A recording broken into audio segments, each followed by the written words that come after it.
Dobar dan. Izbori koji su pred nama praktično nude samo jedan i najvažniji izbor. To je izbor puta da li će Srbija nastaviti da se kreće ka Evropi i da ubrza to kretanje ili će se odlučiti da krene nazad i u izolaciju.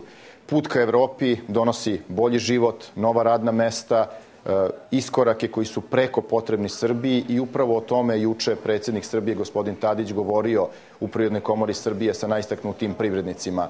On je izašao sa planom kako da se u narednih 4 godine otvori 200.000 novih radnih mesta, kako da se privuku investicije i kako da se zaista u većem broju porodica u Srbiji oseti bolji život.